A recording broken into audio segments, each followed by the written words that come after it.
Oh, welcome to Burnt Bridge. I'm your host, Bridget, and you'll notice a few things are different. First of all, I got bangs. Does everyone love them? Thanks so much. And we are in a new location.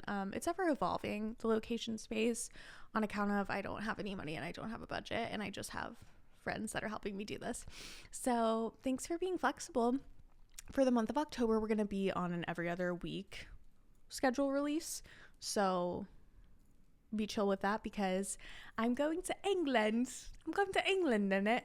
I'm gonna go to England, to the UK, to go see where my boyfriend's from, which is exciting. So yeah, there'll be every other episode this month. So first things first, let's start out with our sober shout outs. First and foremost, friend of the pod, everyone's favorite girl in the world, Olivia, is turning 2 this month, and it's very special. I always remember because hers is on October 28th and my half is on October 28th, so I'll be 3.5 years, she'll be 2 years sober, and she is my angel and I love her more than anything in the entire universe. And then who's my other girl? I always do these videos like right before this where I'm like, hey guys, like, tell me your sober dates.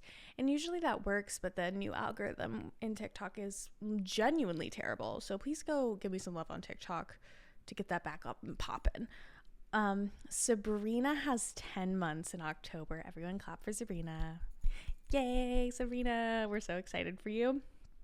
And that's the only comment I got. So go back, look at that if you're celebrating anything in October, and leave a comment, please, Lord. And then I'll be celebrating 3.5 years, which is really exciting. Never thought that would happen. And so for today's episode, I thought that I would share my story, and I think I'm going to do it in a little bit different of a way. If you've been here from the beginning, hi friends and family. I did my story at the very beginning, but I had some people asking on some of the guest episodes, like, what is your story? And so I thought I would retell it in maybe a slightly different way. So if you've already watched that one, hopefully this one will be a little bit different. Obviously it's the same story, but there's so much that happened during that time that I can kind of always pick new parts to delve into. So that's what we're gonna do today. But first I wanted to talk about a movie that I saw that I fucking loved. It's not super like sobriety related, but it is like mental health and life related. We saw this trailer in theaters. Big Bold Beautiful Journey is what it's called, with Margot Robbie, and it looked bad. I'll be so honest. It looked like cheesy and corny and bad. And my boyfriend was like, I do not want to see that. And I was like, I unfortunately will be seeing it, even if it's bad. So I went and I took myself because he's out of town, and I saw it. And my God, when I tell you, like, the first 30 minutes, it was a struggle. But then when it gets into the story, like, it's all about basically when you're in a relationship, like, you invite people into your life. And like, then as you get closer with that person, you show them these different parts of yourself that like make you who you are and form your story and inform your narrative. And essentially it's like, it's a fantastical telling of that, what I just said. But it spoke to me in such a profound way because I struggle with that so much. Like, the Margot Robbie's character, she keeps telling him, like, do not mess with me, like, you don't want to date me because there's all these things and no one's ever truly known me, and if people do start to get to know me, I leave, because if someone knows me, they won't actually love me. And boy, do I relate to that. My therapist and I talk a lot about the fact that I don't allow people to perceive me. Like, truly, I have a podcast and I'll tell you the curated version of this story, not to make me look good, but to make me look honest, but in the way that I'm controlling the way that I'm telling the story. So all of that to be said, at the crux of that movie and what I left feeling like is like, love as an action, as a verb, is something that like you choose to do, and it is the most vulnerable thing that you can choose to do. is like truly allowing someone to like, no one can ever know you as much as you know you. And isn't that a blessing? But that just because they don't know you as much as you know you doesn't mean that they don't actually love the you that exists.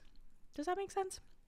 Anyways, all of this to say, it inspired me to tell my story again in a way that is hopefully really true to the experience. Now, what's tough about being an alcoholic is I don't remember a lot of this because I was drunk. So, tough. But that's all right, because luckily I've had people fill me in on the things in between. So we're just going to go through it, and that's what we're going to do. Okay, so I always start out just a brief summary of like who I was as a kid and growing up. My mom always says that out the womb, like straight out the gates, I was an extremely anxious child. I just like, she was like, as a baby, you were aware of like danger all around you.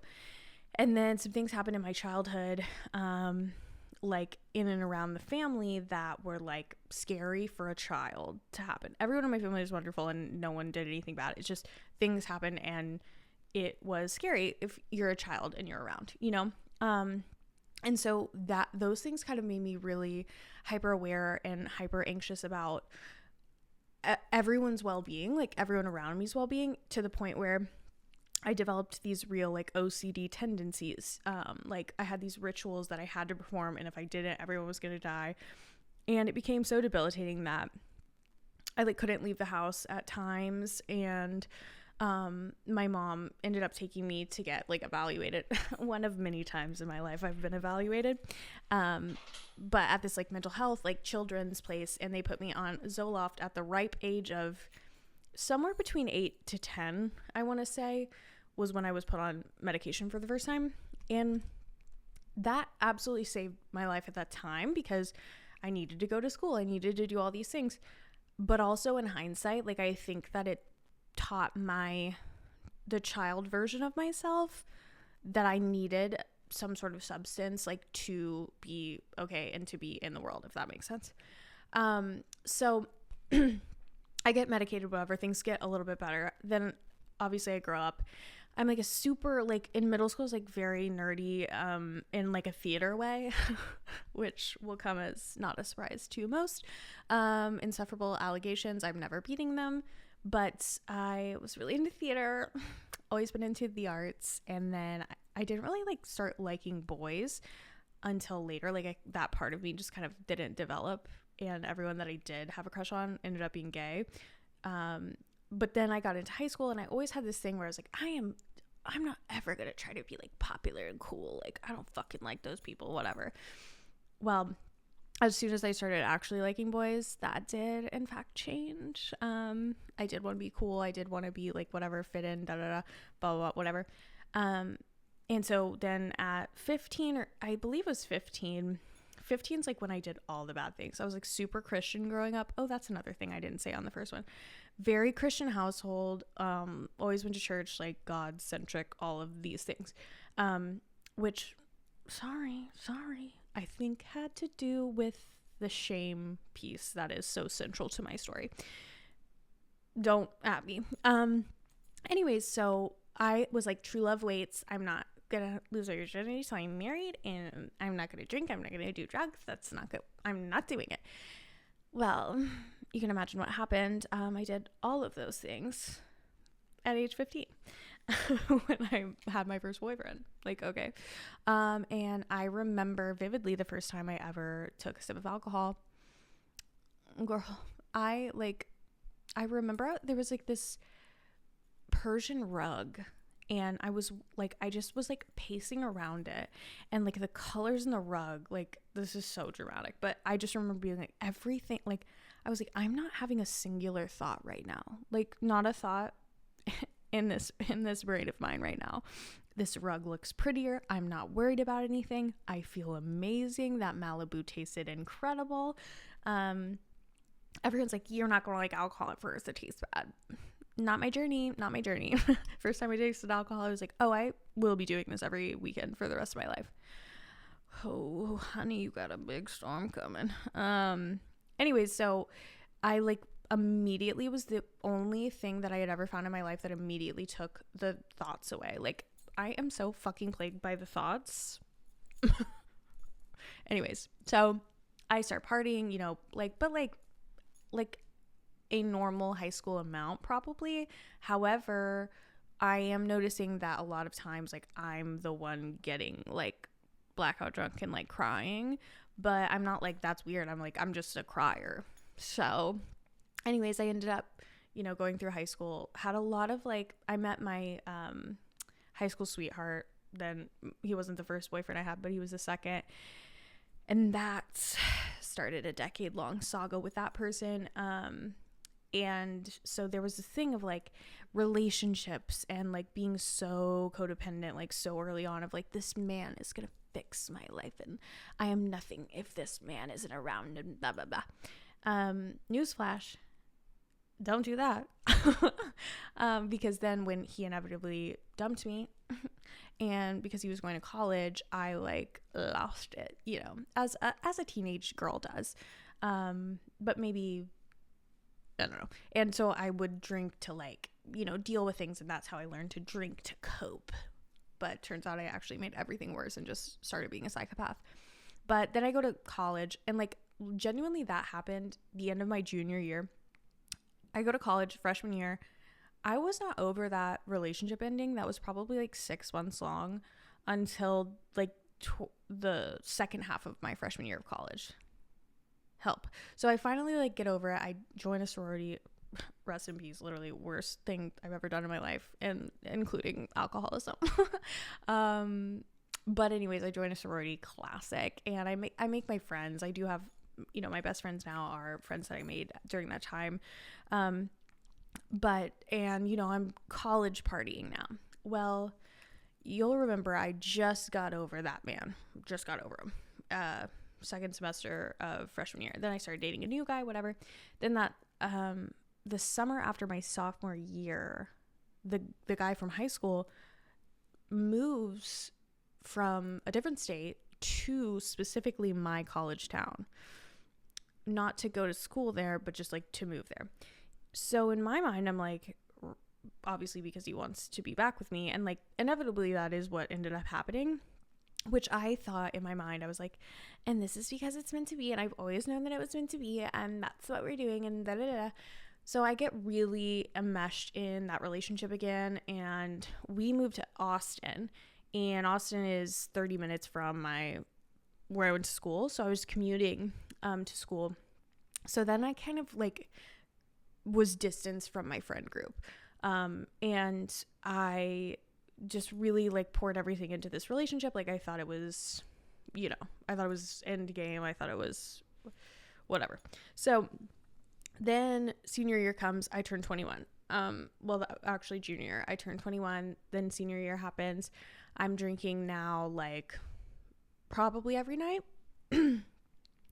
Then my boyfriend at the time tells me he's going to move to start a business somewhere else, in a different state, in Oklahoma.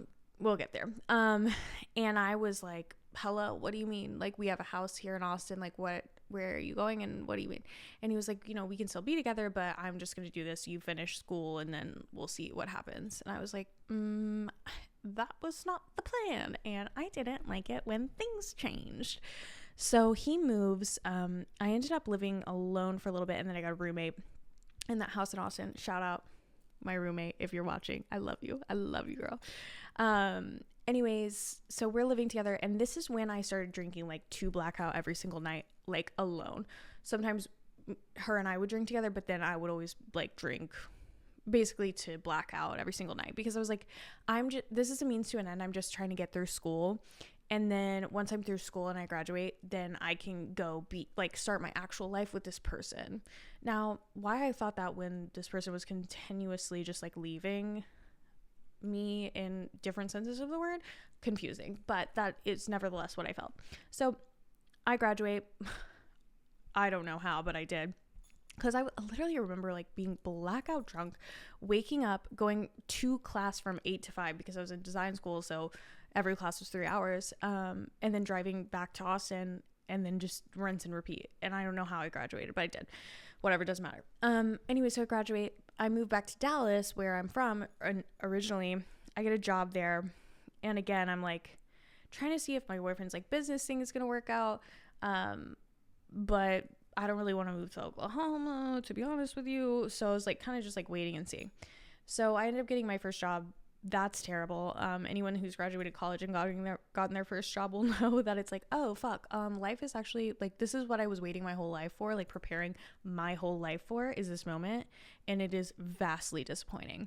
So then now I'm like, okay, I'm drinking to blackout every night because, again, a means to an end. Once I'm with my boyfriend again, and then like I get a job, I get a better job. That's what gonna be the thing. So basically, me and my ex ended up saying like, you know, we need to try this fully, and like I moved to Oklahoma, or we need to break up. So of course I didn't want to break up, so I moved to Oklahoma.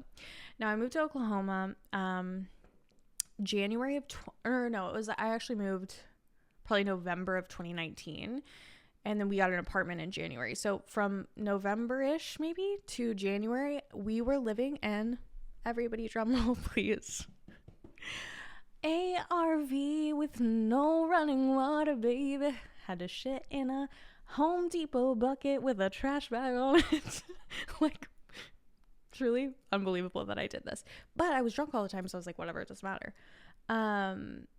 Anyways, then we finally get an apartment. I get a job like doing like cooler design, like stuff I wanted to be doing, I thought. So I'm like, okay, this job, I'm finally here, like things are gonna turn around, blah blah blah. I was still drinking a lot, but I was like, but when everything like really settles, like that's when I'll do it. But then it's January of 2020, so I have that job for 2 months, which I probably would have lost in due time anyways because of my alcoholism, because I was drinking Trulies in the car. Like I would pull up to the thing, because I never like to drink and drive. That is one blessing about my alcoholism, is like I just wouldn't do it.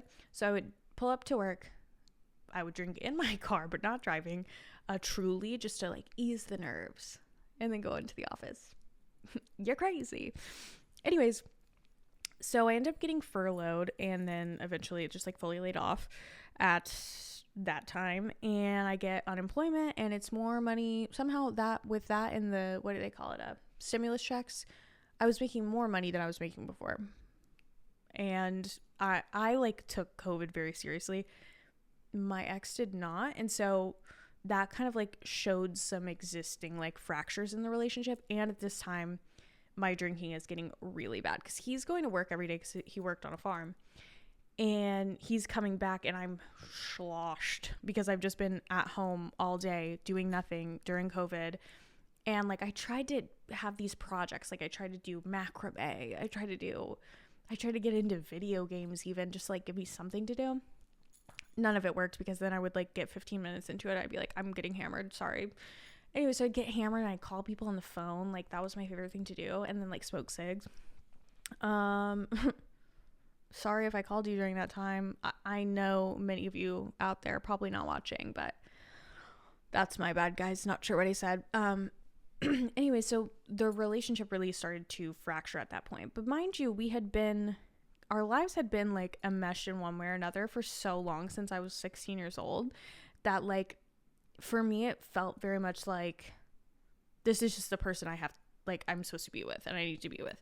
And like, granted, like I really do and did like very much love this person, but this really showed like our true differences. And then also like he's dealing with me in what we don't know is full-blown alcoholism.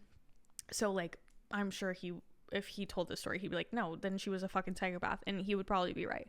But from my perspective, I was like, oh no, you literally like we just don't see the world in the same way, like politically, like in any way. I was like, oh, things really started to fracture. So eventually comes to a head, like I think a week after my birthday, which is in May. Now, mind you, at this point, I had been drunk 24/7 for about 2 or 3 months. Like it had gone from drinking to blackout every single night to drinking as soon as I woke up. So I'm starting to have withdrawal symptoms in the morning, shaking uncontrollably, sweating uncontrollably. I'm walking 0.25 miles to the liquor store every morning to re-up as soon as he leaves for work, and I'm drinking every single waking moment of every single day. So if I was a nightmare before, I am a nightmare human at this point, like a disastrous, vengeful piece of absolute shit on the earth.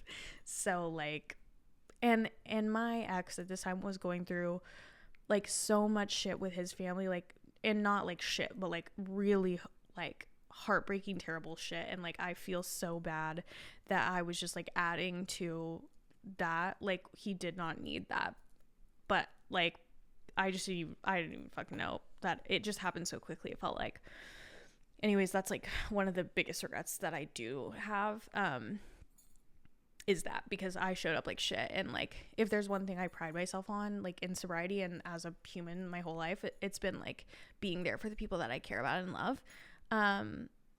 Anyways, so that happens, and he one day just comes to me and he's like, I'm leaving, I'm going on a trip, I'm leaving the dogs here with you, I don't know when I'm coming back.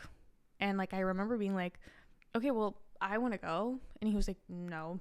And I was like, oh, oh, okay. And I cannot take care of myself at this point. Like, it's so embarrassing. We lived on the 3rd floor, and I like could barely make it down the stairs because I was so physically weak, so physically like sick at all times. I was either sick or absolutely blackout drunk. There was like genuinely zero in between.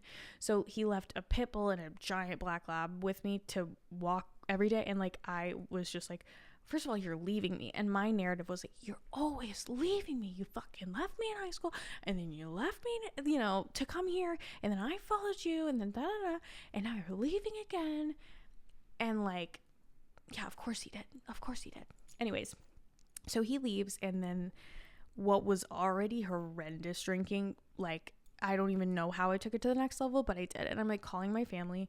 I don't even remember these phone calls because I was that like just so out of it. But I do remember being like borderline suicidal, well, fully suicidal. Let's be for real. And so one night in the middle of the night, my mom drives up. She is a saint and an angel. She drives up from Dallas to Tulsa in the middle of the night, finds my apartment, shows up at my apartment, and she stays the night. And then the next morning, she's like, we're taking you home tomorrow. Like, we're going to figure out, you know, we're going to take the dogs to family and whatever, but you're coming home and we're going to get you help. So now at this point, I'm thinking help is like mental health, right? Like, don't say anything about the drinking. Like, I'm just depressed. Okay. And so she's like, okay, great. Like, you need to drive tomorrow. And I was like, oh, no, about that, I can't. I actually haven't driven in so long, and I'm not going to. So, and she was like, no, you need to have your car. So the next morning, I'm in full-blown withdrawals. This is the first time I haven't drank to stave off the withdrawals in months. And she's like, however many times we need to stop on the side of the road for you to throw up, like, we'll do that. And that is exactly what happened. That 4 hours took, I don't know, 7, because of how sick I continued to be. Anyways, we get back. I go to this appointment, and it's at this like center. I was like, this isn't like a therapy office, but okay. And they evaluate me, and at the end of the evaluation, they were like, hey, you're in full-blown withdrawals. You need to stay here. I was like, what do you mean stay here? What is this? What kind of establishment is this? Is this a prison? And they were like, no, you need to stay for like alcohol detox for like 7 to 10 days. I was like, no, I'm actually good on that. Thank you though. And they were like, no, like, it is our professional and medical advice that you do that. I was like, no, I don't think so.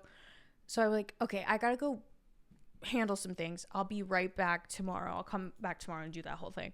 So I obviously go, I get drunk. And I did come back the next day because my mom made me. And then that was my first detox stint. So I'm in detox. God, what a horrific experience that was.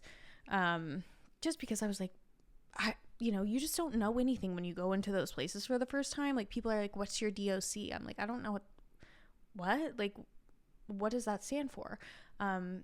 Department of Corrections, but it's drug of choice. I was like, oh, so I'm learning all these things. Like, I'm like, I don't belong here. Like, but then I was also like at such a low point that I was like, Anyway, so I'm in there for 7 to 10 days. They're like, you're an alcoholic. I'm like, yeah, okay, sure. but like I heard them. I heard what they were saying, and they're like, you need to not drink anymore. So I was like, great, I just won't drink anymore. And I like said that and believed it. Crazy. So I like start, I'm attending these like online meetings that are like kind of AA but kind of not when I get out, living with my parents. Eventually me and my ex decided to split up. So I'm like dealing with that, and I think 2 weeks, a month max, maybe later, I end up right back in the same detox. And this kind of started this cycle. And for a time, I'm not going to really speak on like other people's stories.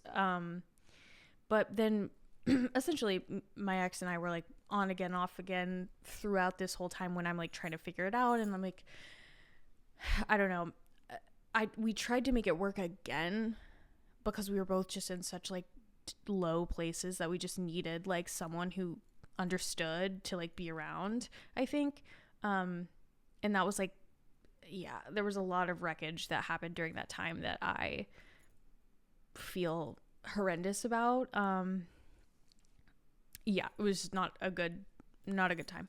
Some really terrible things happened. And so then at the end of that, I think in 2021, December or January of 2021, my brother tells me, hey, come stay with me in Colorado, stay with me and my fiance, and, hang out with us and just, we'll do no drinking together. Like, it'll be good. And so I'm like, great, maybe I just need to get out of Dallas. So I drive up to be with him in Colorado, and I stayed sober for a little bit there. Like, they opened their homes to me, like, but I just didn't have anything to replace it with. I had no like healing that was happening alongside of trying to be sober. I just was like, I have to be sober because everyone's telling me I have to be sober. And that just doesn't work. Like, it literally just does not work. So I end up relapsing there, and I like told my brother I was like going to do some errand. I end up hopping on a plane and like, mind you, I had a job at this point. And I just hop on a plane to Tulsa to see my ex. And like, he didn't know that I was drinking, and I show up and I'm hammered. And he was like, what? And I was like, hey. And then my family's like, where are you? Like, you were going on an errand. Now you're like, you took a flight. Like, I was just so in such a like survival mode, like selfish, terrible mindset.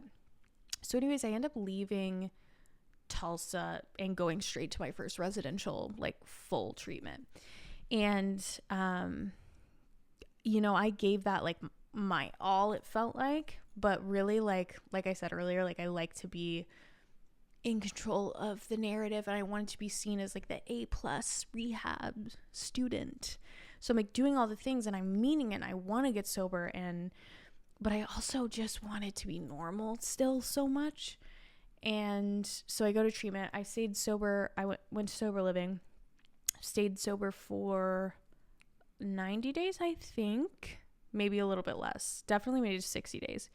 Anyways, guys, guess what I fucking did at the end of that? I'm in this sober living. I had just gotten my dog. Copper has been through everything with me. And I end up taking an Uber from Dallas to Tulsa, which ended up being roughly $800. Like, I got in the car and the guy was like, this says Tulsa. And I was like, would you take me there? And he was like, yes. And I was like, amazing. So I ended up taking an Uber to Tulsa. I once again get there.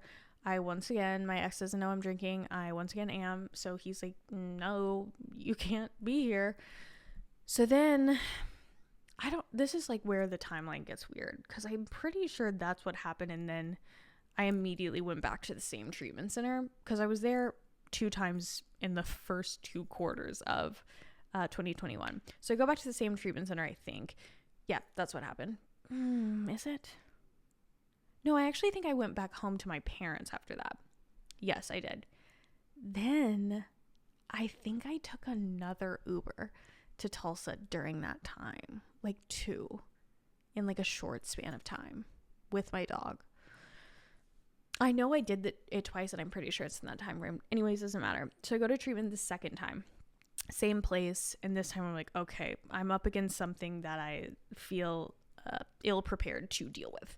And so I go to treatment. I'm giving it my all again, but like with new information this time. And that's what I always like say to people is like, every relapse is an opportunity to learn more about yourself and your disease and how it manifests for you personally, which, you know, it's hard. And, you know, there's so much shame that comes along with a relapse, but I needed every single relapse I ever had because of the things that each one of them taught me about myself, about how I act in sobriety when I'm struggling, and the things that can really push me over the edge.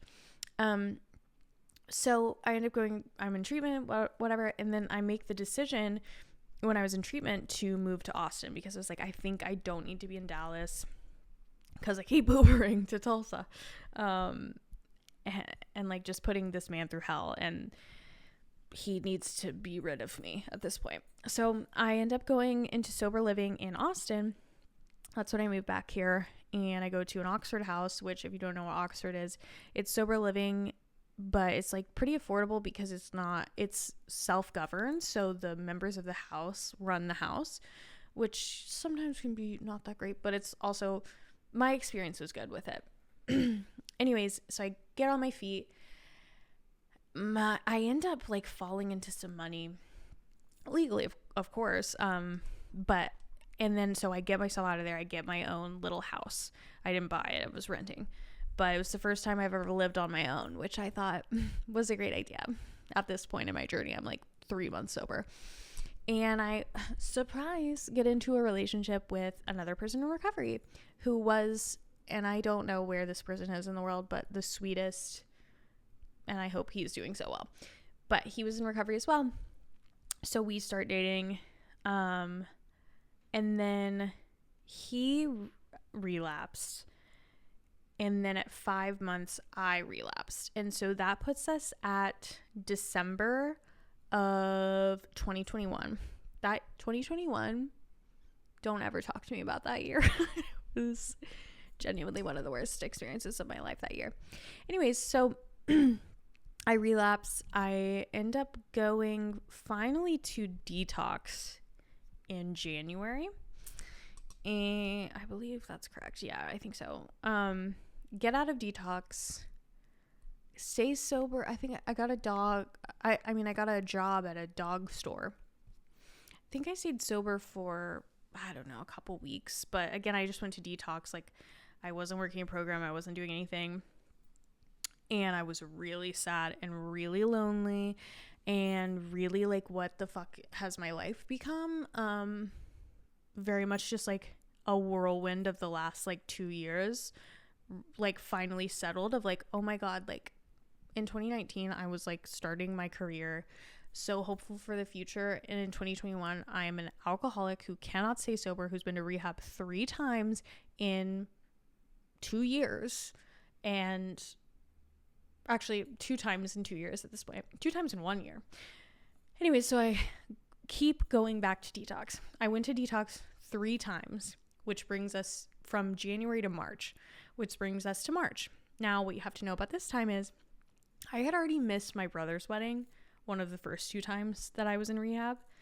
My sister was getting married first week of May in 2022. It's the end of March. Or perhaps it's April. Oh no, it's the end of March.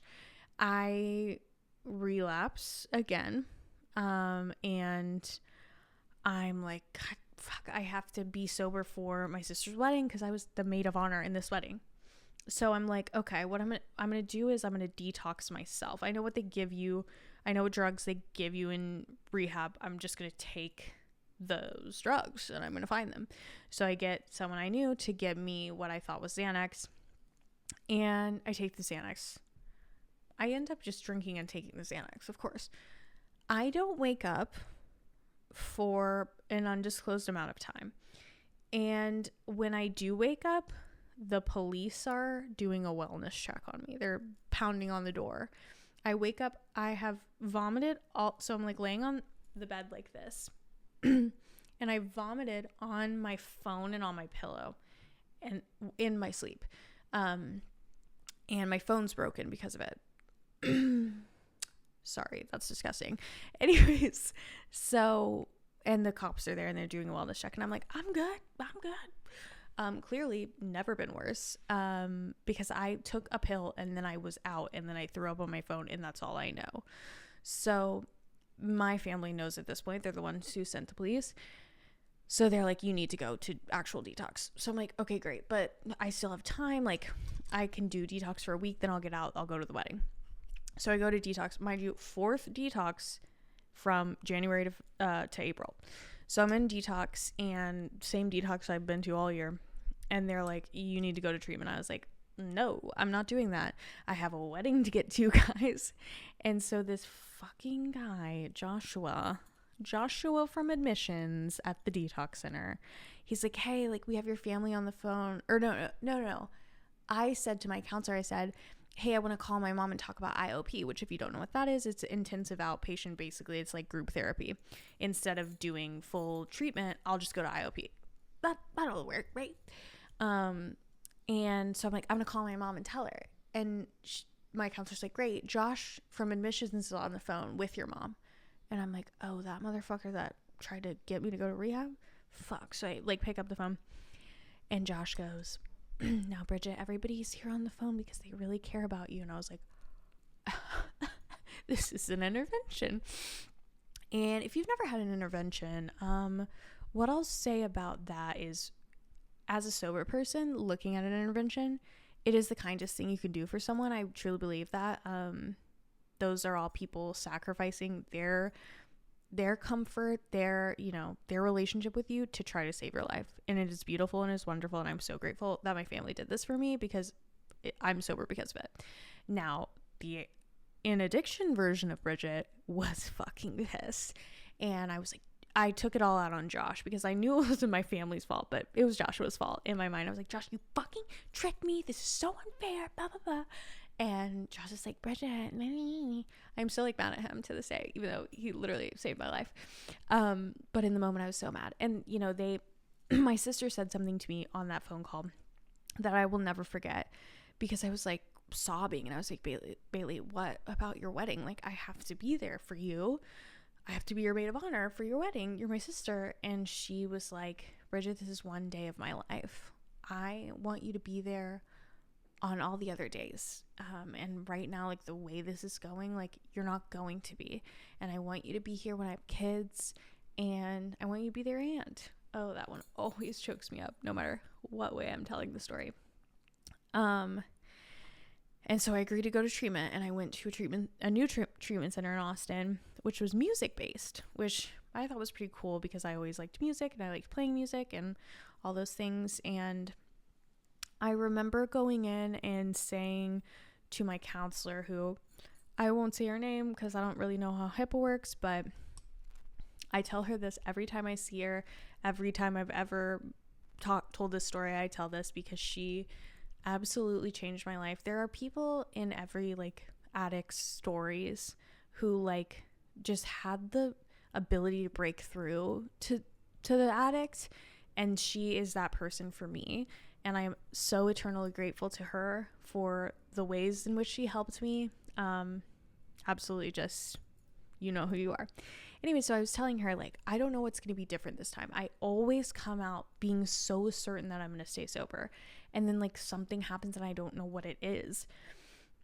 And she just told me, like, in everybody's story, like, there is a time when they say, no, this is it. This is the time where I'm never going back. Like, and every time something comes up and you want to drink, you just tell yourself, like, no, but this is the time. And, like, she said it more eloquently than that, but it was, like, in essence, that simple. And I just remember being like, this is the time in my story where I do have the power. This never has to happen to me again if I don't let it. So I'm going to take every suggestion. I'm going to do everything that everybody tells me. The only thing I didn't do that they told me to do was go to sober living, because I couldn't find one that would accept my dog and I needed him. So that was a little self-willy, but everything else I did exactly what they told me. And I got out of treatment. I worked the steps. Actually, I always forget about this part. What happened was, when I'm in treatment, same counselor ends up telling me, hey, so you are also codependent. And what you do is you get out of rehab, you get into a relationship, that doesn't work. You've never had, like, you've always had something, whether it be a person or a substance, to like get you through. I recommend don't do that. Be single, be sober. Well, what do? I end up dating the alumni coordinator of the rehab, which is not like a good thing to do on his part, or mine, I guess, because I ended up getting kicked out of IOP because of it. In that relationship, and if he's out there and if he's watching, I do genuinely wish the absolute nothing but the best for this person. However, that was the single most toxic relationship I've ever been in. It was like, really felt very dangerous. I like had never experienced anything quite like that. And so when I started a new job, and my job actually told me like, hey, we don't really know you, but like, this doesn't seem like a good situation you're in. You should probably leave. So we end up breaking up. And that was so terrible, that relationship, and the way that it ended, that like, that was put into my life specifically by my higher power, whoever he or she may be, or it. I know that it was so bad because it was the only way that I was going to stay away from men. And man, did it work. I did not look at a man for at least a year, and I didn't date again for 2 years after that. And that's the longest by far I've ever been single in my adulthood. And I spent all of that time focused on my recovery in the first year, like very much headfirst into things like doing H&Is at hospitals and institutions, bringing meetings, like so heavy the first year, and I was also like figuring out who the fuck I was, and like how to love myself. I never had, and I didn't know how to even start that journey. But it turns out you just do actions that a person who loves themselves does. And eventually you just find yourself in a place where you have so much respect for yourself. Like, you just find yourself there. It's like action has to come before the mentality in that regard, I think. So anyways, that basically brings us to today. And what I'll say is this, like, there have been moments in the last 3.5 years that have been, you know, so challenging and so scary and so vulnerable and so hard. But my first thought has not even one time, and I'll tell you that in a second. But aside from that, not a single other time has it ever been like, I need to get drunk right now. Sometimes it'll be, man, I wish I could do anything to escape this feeling. But it's never like, I'm going to go get drunk. And that is like the psychic change that they talk about in meetings, like, because that was always my first thought before. So the only time that has happened was when I went on an all-inclusive vacation. And as soon as I landed, I was like, oh, I could easily get drunk right now. Like, basically in my mind, I was like, I could do the purge, where I like for a week, I just do this and then no one finds out. And then I just like go back to normal. Luckily, my boyfriend was there to be like, hey, that's actually not based in reality at all, what you're thinking. And I was like, so true. And then it was fine. And, you know, all of this to say, like, I was a person who never fucking thought, like, I saw people getting sober and I saw their stories and I was like, amazing for you. Like, okay, but that's just not going to happen for me. And that mentality, I think, like, kept me sick for a really long time. And it was only when like the mentality of, no, this is the time for me specifically where it is going to be different, that was like what changed everything. And I think it took the level of desperation that I got to get me to that mentality. And I think like for different people it takes different things. But my point in all of this is to say, if you're still watching this and any part of that resonated with you, I urge you to look for the similarities in our story and not the differences, because I want like my whole purpose of my TikTok, my whole purpose of my podcast, the entire purpose of this is because I was the one sitting there thinking they're talking at me, but they're talking to all these other people. I'm somehow worse or better or different in a way that like this recovery, working and sobriety, being okay and happy and fun is not applicable to me specifically. I'm happy for you, but you don't fucking get what I'm feeling and what I'm going through. If that is what you're thinking and feeling, I promise you I was there and I didn't believe a fucking word that came out of any sober person's mouth. I really didn't. And then I made a promise to myself when I left treatment, if it worked, if it didn't work, I was going to kill myself. I'm going to be honest. And if it did work, I would make it my life's mission to talk to the people out there who feel like I felt. They felt like in some ways they were different and they were the exception and it wasn't going to work in all these things. To speak directly to them and try with all my might to convince them that it can happen for them too. Because if it can happen for me, it can happen for you. Anyways, so that's kind of my story. There's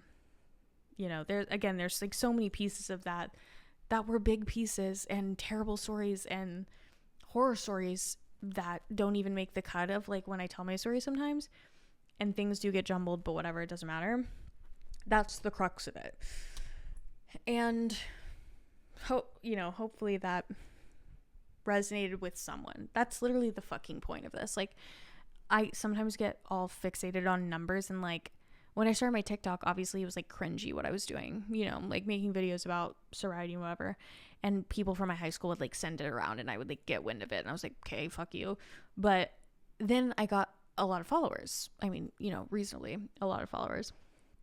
And that stopped. The cringiness stopped. Then I started this podcast and it's like the same thing. It's like, I'm always like, I only have X amount of subscribers. And it's like, girl, shut the fuck up. Like, someone could be watching your video right now resonating with you. And that's what I wanted all along. Like, that was the promise I made to myself, is that I would never stop telling that story so that someone, like, in hopes that it could help one singular person.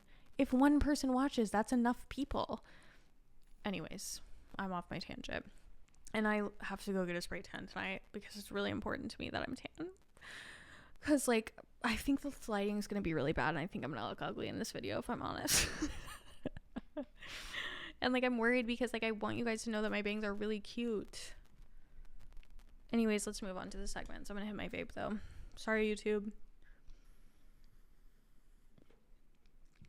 Radu, cut that. Anyways, so let's go segments, bar for bar, word for word. Also, quickly, if you made it this far, Taylor Swift's album comes out this week. Oh my god, if you're watching this, it's coming out tonight. Sorry. Okay, segments. Rock Bottom, Pink Cloud. Rock Bottom this week was in fact going to be not yesterday, but the day before, Tuesday. I don't know why. I just had like a horrible day. Like, I was so anxious and I like made up in my mind that everybody hated me, and like I made a TikTok about it. Like, I was exhibiting symptoms on Tuesday of mental illness, of being an addict. Like, I was just not in a good headspace, and it's so random when those things happen. But then my Pink Cloud, to coincide with that, is that it didn't last. And also my mom is on this like really incredible road trip right now, and she's sending me pictures, and I'm so fucking happy for her. I love her more than anything in the world. She's literally my best friend, and that just like brings my heart so much joy. And it's my boyfriend's birthday this week, so that's exciting too. So those are my rock bottoms and my pink clouds. And what am I doing for close my tab? You know what I'm doing? Oh, you know what? I'm gonna show you guys something if I can find it.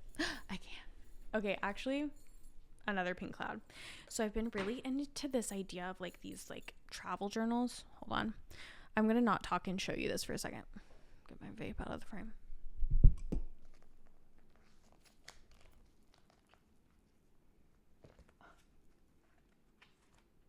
Oh, don't read that. So it has like all these different like types of paper. I fucking love paper.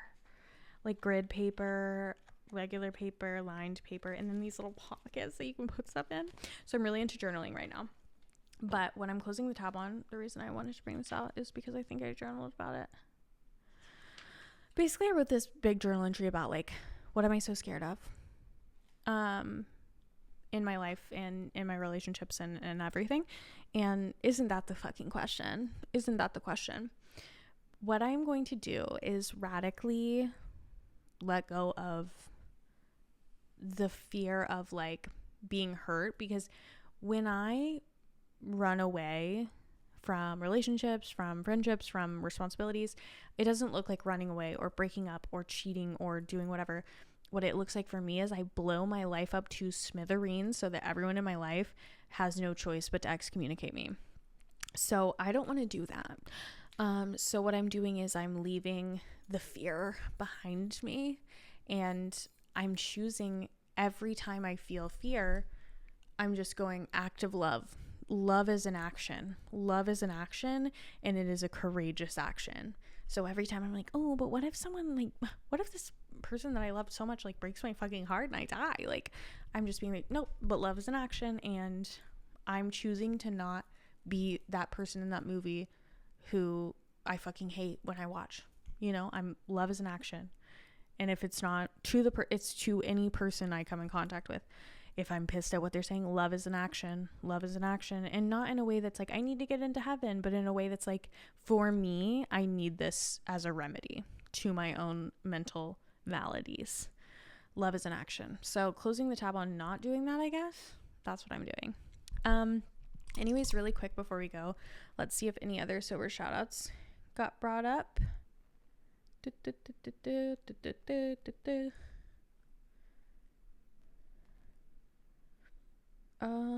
Oh, amazing. Sweet P7 10/22 will be 15 months. Hell yeah, Sweet P. And my bestie girl Satara will have 500 days on October 4th. 500 days of Satara, baby. Anyways, thank you guys so much for watching. If you watched this far, I really appreciate you. And again, just like and comment on this. Like, I would really be so appreciative if you did, so more people can see it and maybe have the hope of recovery in their lives, Okay, that's it. Love you. Bye.